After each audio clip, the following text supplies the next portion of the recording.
And so this is how our story ends.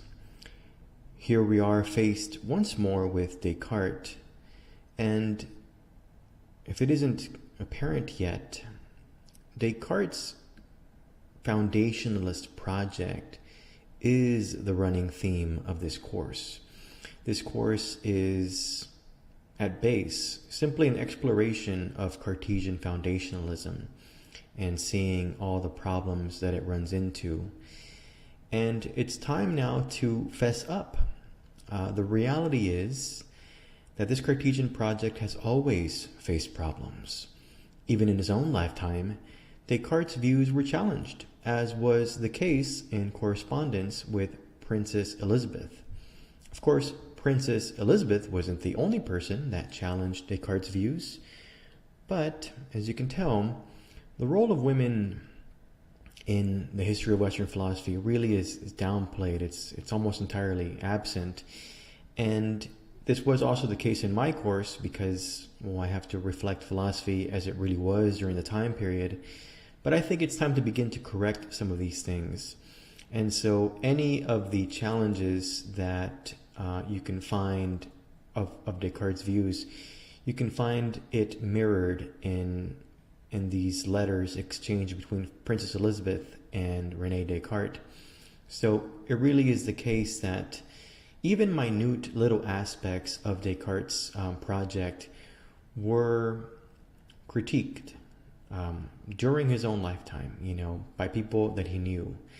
So this is important to point out. It's always been the case that Descartes faced some stiff opposition. And now that you've seen the entire project get explored throughout the entire period of early modern philosophy, I think you can get a better glimpse now at how the project in general really is a disaster. I mean, it faces obstacles at every single turn, and it's pretty clear, so is the consensus between epistemic philosophers today, that the project didn't work out. A number of philosophers have observed that there is no non-circular way to determine that the natural desire for truth is satisfiable. Or to put the claim in the preferred idiom, there is no non-circular way to tell that our belief-forming faculties are reliable as a whole. Richard Foley links the phenomenon of epistemic circularity with the lack of answers to the radical skeptic and the failure of the project of Descartes' strong foundationalism.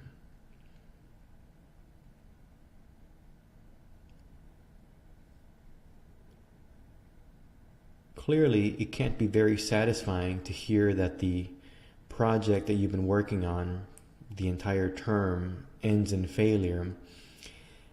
It's actually much worse than that. It's not only this epistemic project of Descartes that failed, but we have to remember that Descartes' rationalist project, it really does have its analog. It's rooted in Plato's rationalist project. But much of the knowledge of the ancients was coming into question in the 17th century.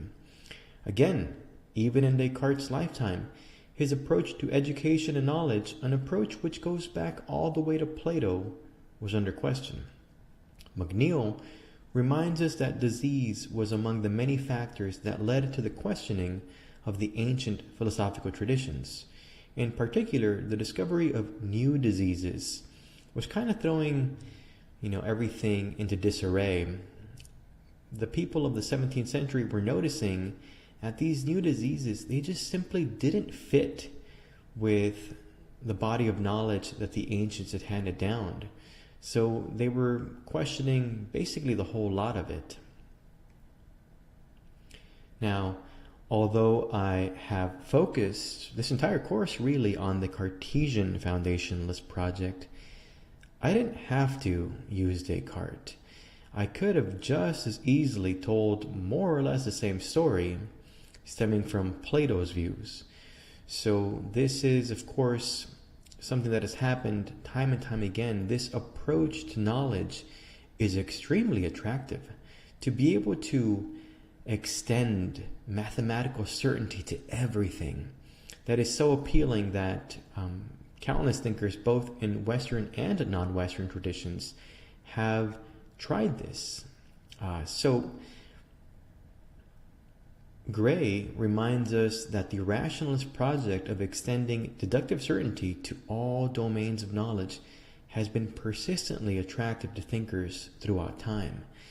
So I am more comfortable, obviously, with the Western tradition. I know more about it. But it really does seem that multiple times this is kind of fits and starts. Peoples from around the globe have attempted something like this. And, well, as far as I know, all to no avail. So here a little quote from Gray. In various ways, at various times, people have tried to give meaning to the world around them and give a rational tongue to the wonder it evokes. The heroic Greek attempt to reach deductive understanding survived longest in the Euclidean description of space. The extension of mathematics to embrace non-Euclidean geometries seemingly ended that naive attempt, but left the possibility that at least mathematics itself could incontrovertibly be grounded in logic. That attempt failed as well, and it would seem at present that we can have no unguarded commitment to either our mathematics or our physics. Now, this is towards the end of Gray's book, and he really did focus on the history of mathematics here, but it really is the case that every time that it's been attempted to have 100% certainty in your models of the world, it's failed. And so what he's saying there at the end, we can have no unguarded commitment to our mathematics or physics. What he's saying is we always now have to think in terms of probability. We cannot really be certain about, our models of the world.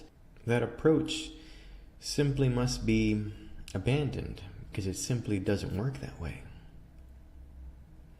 So, all this to say, Descartes was wrong. Now, that can't be satisfying, that you've spent the entire session working on this view. So I do want to give you a little bit of a glimpse of what happened in the 20th century. And surprise, surprise, someone came back.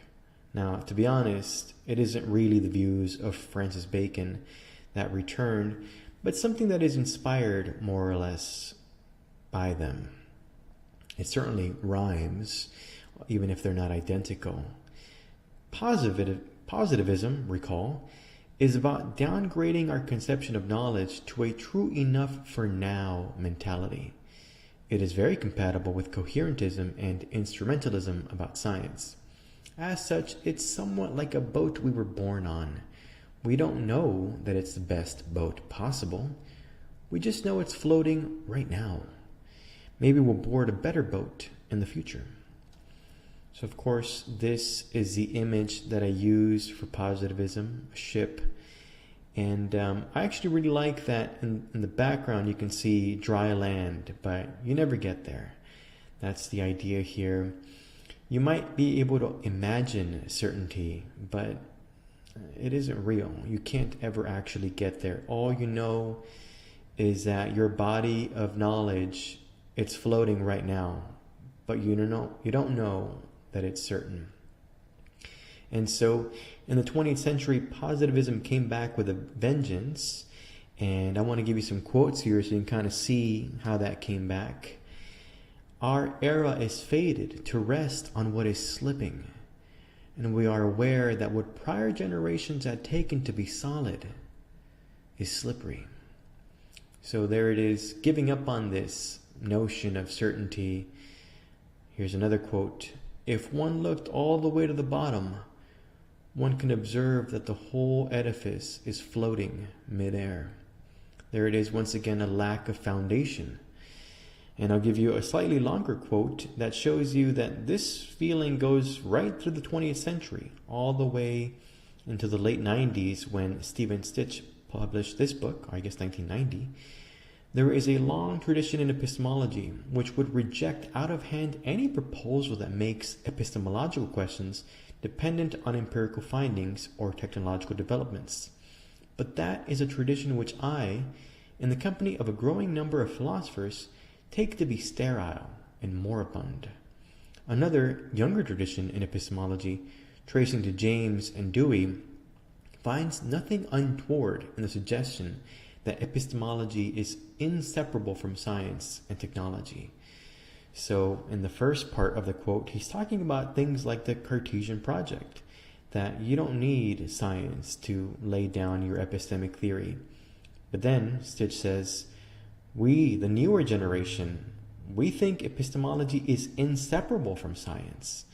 So that is what happened in the 20th century. Of course, that is a story for another class and maybe another teacher, but that is what happened in the 20th century, the return of something like positivism.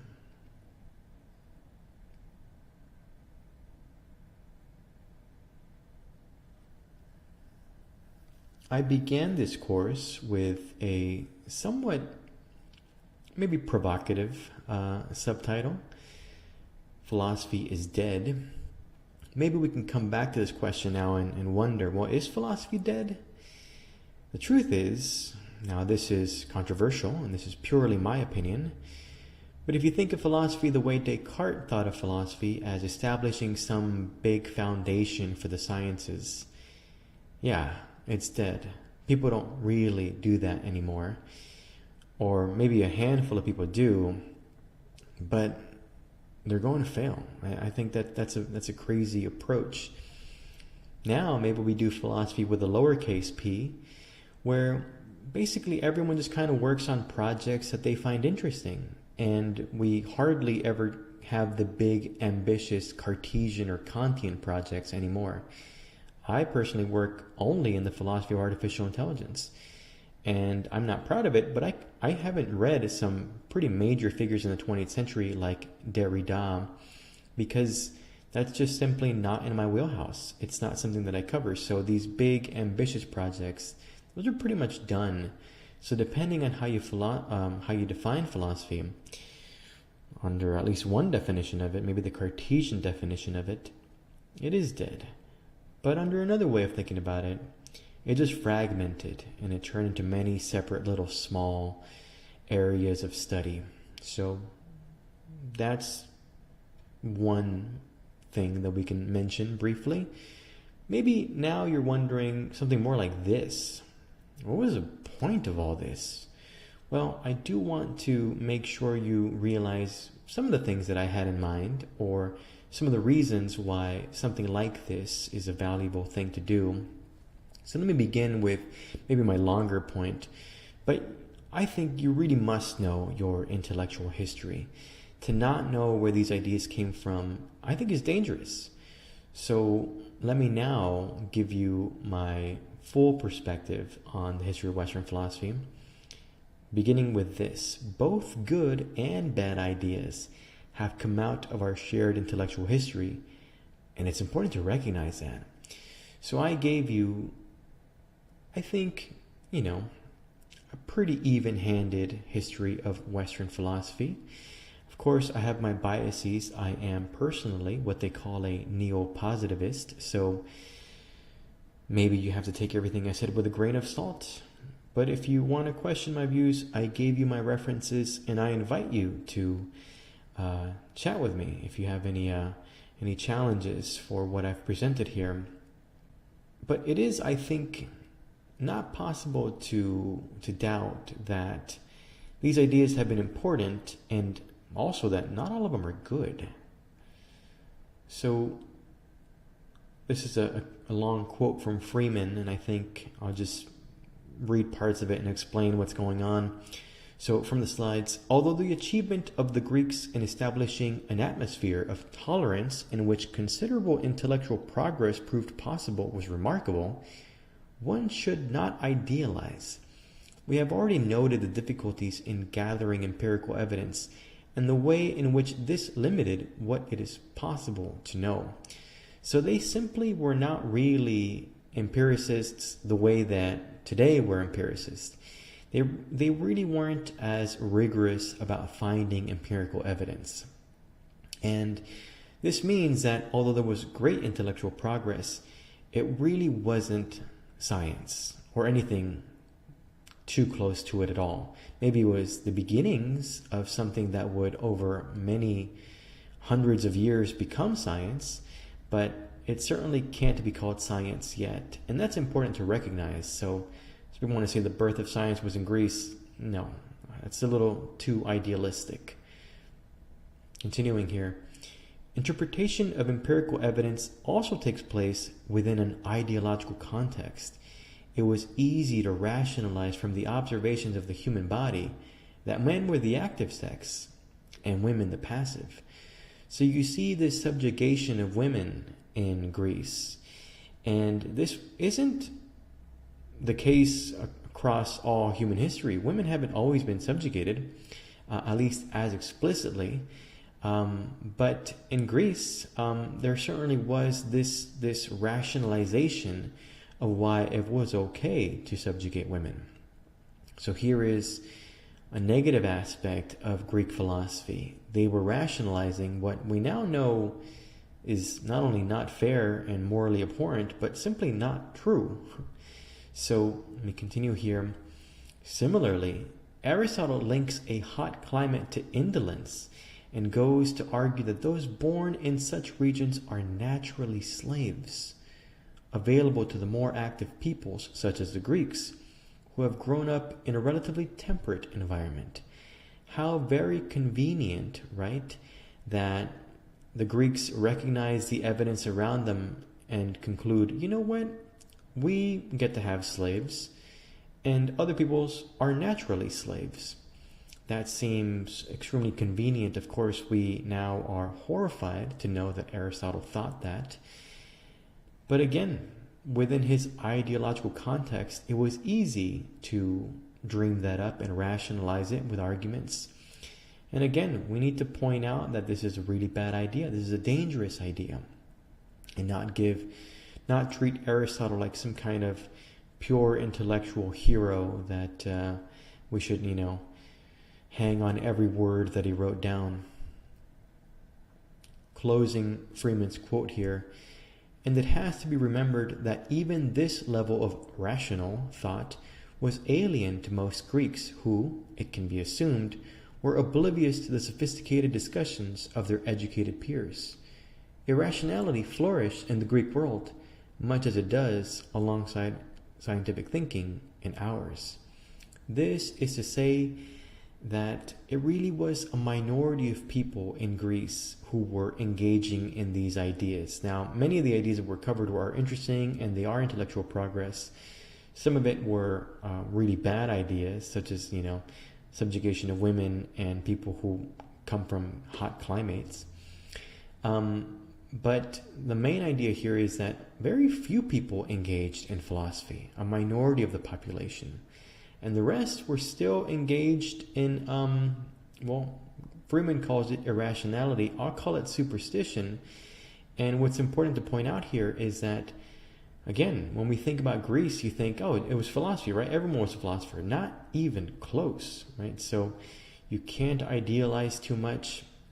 Just like today, people still deny evolution and other scientific tenets. In those days, there was plenty of irrationality / superstition too.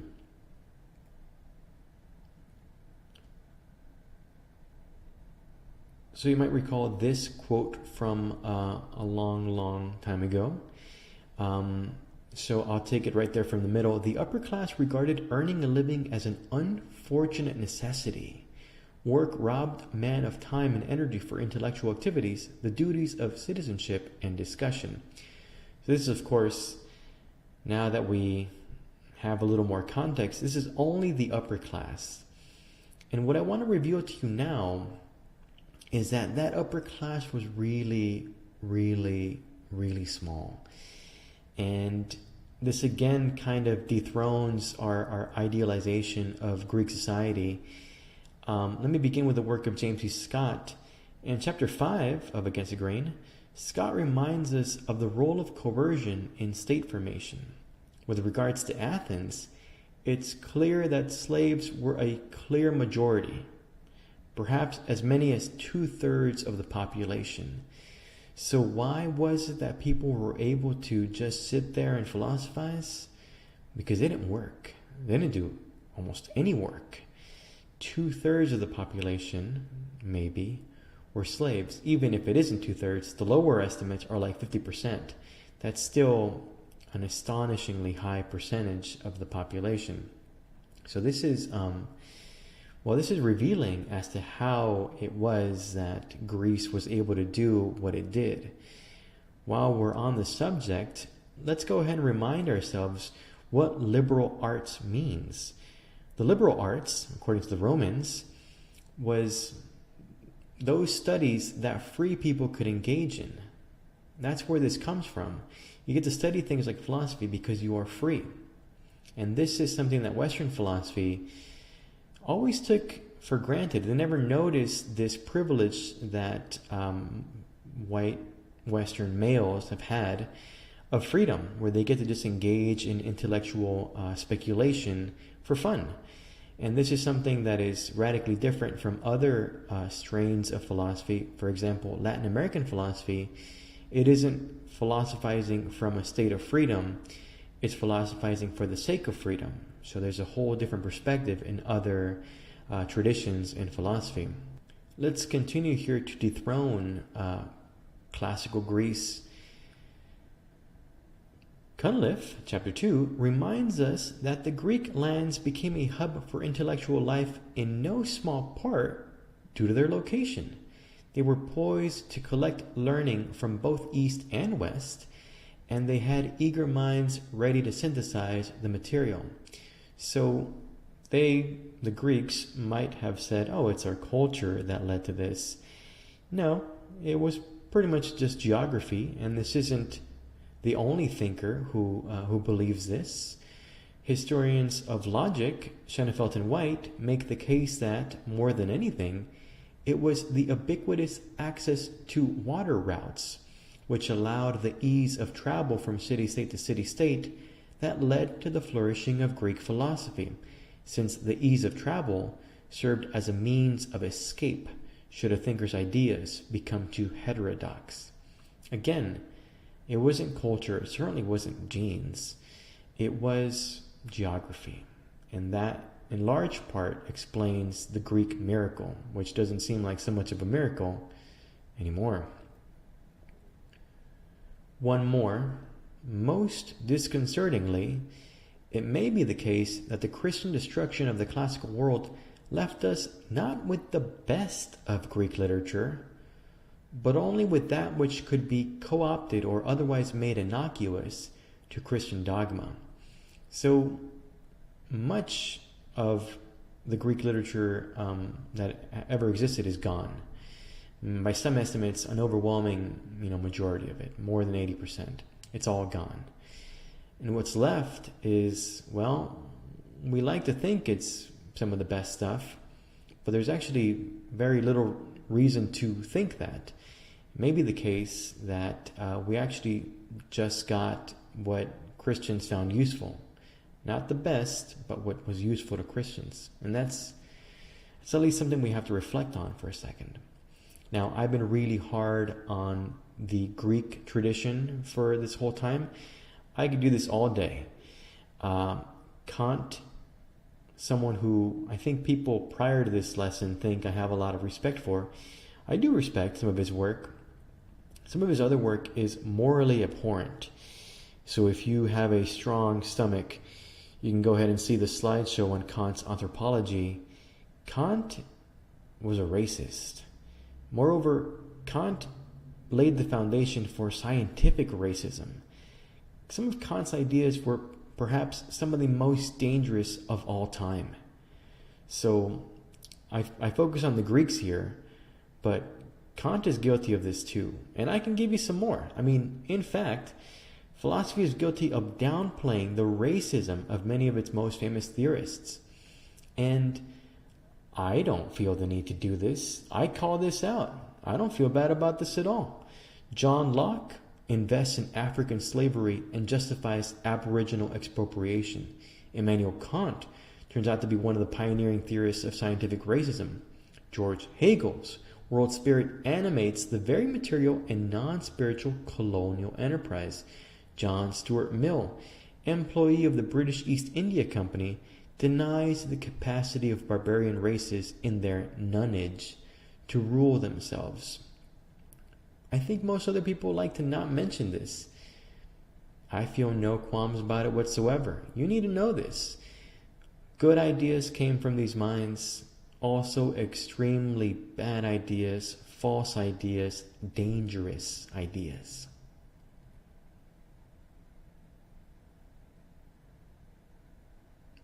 With that said, and I really do think you need to know your intellectual history, here's the second thing, and this isn't my point, but I do think it is a good point. There may have been profound moral changes, however, due to these ideas, even if the moral benefits were really only meant for wealthy white males at first. So let me pivot here to Pinker's work, The Better Angels of Our Nature. So Pinker is a controversial thinker, but what I like about him is that he amasses a ton of empirical data to make his points. And I don't know if you've noticed, kind of what I do too. So let me just read this from the slides. Pinker 2015 argues over the course of over 800 pages that, given the available empirical evidence, the rate of intrahuman violence has decreased. Among the reasons for this are the rise of strong states that enforce laws, the rise in literacy concurrent with the proliferation of novels and other technologies that allow you to empathize with others, the gradual improvement in manners/cleanliness in people, and the rights revolutions. So I know that it seems like we kill each other more than ever. That is simply not true. A lower percentage of people die at each other's hands in this century and the last than in every century before that. And people are confused by that. I mean, they think of the 20th century having 2 world wars, and they say there's no way that people killed each other in the past more so than in the 20th century. Well, once you actually do the number crunching, yeah, that is the case. We are in the possibly the least violent time period, surprisingly, ever. And the fact that we still think it's too violent, I think is actually a good sign. We want to improve further. And so why does Pinker think this happened? Well, he gives some reasons right there, and I certainly agree with some of them. Actually, I agree with all of them. But he goes further. I am prepared to take this line of explanation a step further. The reason so many violent institutions succumbed within so short a span of time was that the arguments that slew them belonged to a coherent philosophy that emerged during the Age of Reason and the Enlightenment. The ideas of thinkers like Hobbes, Spinoza, Descartes, Locke, David Hume, Mary Astell, Kant, Beccaria, Smith, Mary Wollstonecraft, Madison, Jefferson, Hamilton, and John Stuart Mill coalesced into a worldview that we can call Enlightenment humanism. It is also sometimes called classical liberalism. So these ideas, even if they were incompatible with each other, somehow shaped our values, shaped our worldviews, such that we began to see government not as a way to control, but as an instrument for promoting peace, at least within the actual nation. Maybe there's war against other nations, but within our own nation, we saw the government as a means to promote fairness and peace. It wasn't always ideal, but it moved towards a better state than what it was prior during the age of monarchies. Not only that, it was the invention of things like human rights that really became explicit during this time period. And these have been a way for protecting people's liberties ever since then. So these are some of the ideas that, at least Pinker makes a case, have led to the decline in violence. And if that is true, then we certainly have to stop and consider this history, the tradition of Western philosophy, as sure having plenty of bad ideas, but also something nice about it. It had some very positive effects, even if it took a while to get them to come out.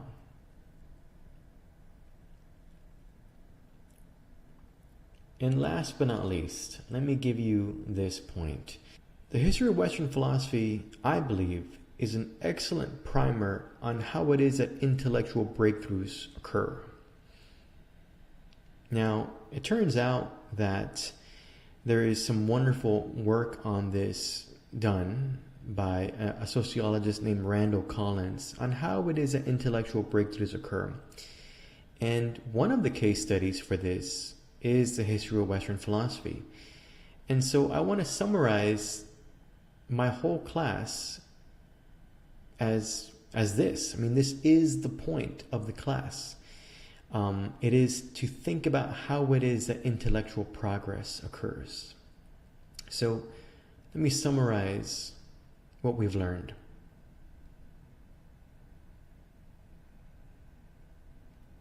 Intellectual and social progress requires, in no particular order, technologies by which we can share ideas and take the perspective of others, novels, the internet, essays. Chains of personal contacts which foster intellectual creativity. Intellectual rivalries. Emotional energy and ideas you're willing to fight for.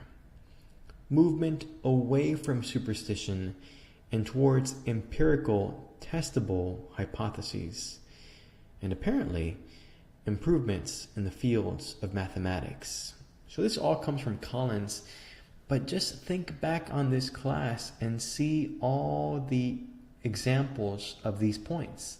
I mean, almost in every single big jump that we had in our intellectual history, there was some improvement in the field of mathematics. And I tried to point out some of those to you, right? There's also extremely, sometimes volatile intellectual rivalries. But this is what you need. You need to be willing to fight for your ideas through reasoned argument, I might add. So all of these points can be seen throughout this history that we've just gone over. And I'd like to focus on that second to last point, movement away from superstition and towards empirical testable hypotheses. That just is, in a word, positivism. And a lot of people don't quite know what this chess analogy is for. And I'll tell you now what it's for. To me, that white king that has been knocked down, that's Descartes. That's the rationalist project. And the queen is, well, the queen of the sciences. What this really has been is a demonstration of how our Western society has moved from heralding philosophy as kind of the foundation of knowledge to science as a foundation of knowledge. Way back in the beginning of this class, I mentioned that what this class really is a study of collapse. And I didn't really tell you what that meant. It's time to tell you what I mean by this. I think it's pretty clear throughout the story that we've seen in this class, that some ideas have to die. And that is collapse. That is a collapse of a worldview. And it is actually only the death of these ideas, the collapse of these worldviews, that allow for intellectual progress. So now we are in the age of science. Science is the ultimate foundation for knowledge, many think. Now, this revolution isn't complete. Of course, like we said earlier, many people in our society still deny even the truth of Darwinism. And this is, I think it's not okay. So I believe we will continue to progress towards science being the ultimate foundation of our knowledge. But it's an uphill battle, even for science. Not because it has some really bad ideas built into it, although I'm sure it does, and we will eventually weed them out. But because some people are pushing back, this sort of backlash against positivism that has happened time and time again. So that is the story told in this class, the downfall of Cartesian foundationalism. So you might be wondering at this point, was this whole class, did this man just teach us a subject for an entire term and then on the last day turn against the subject itself? And I don't know how to tell you this, but that's exactly what I did.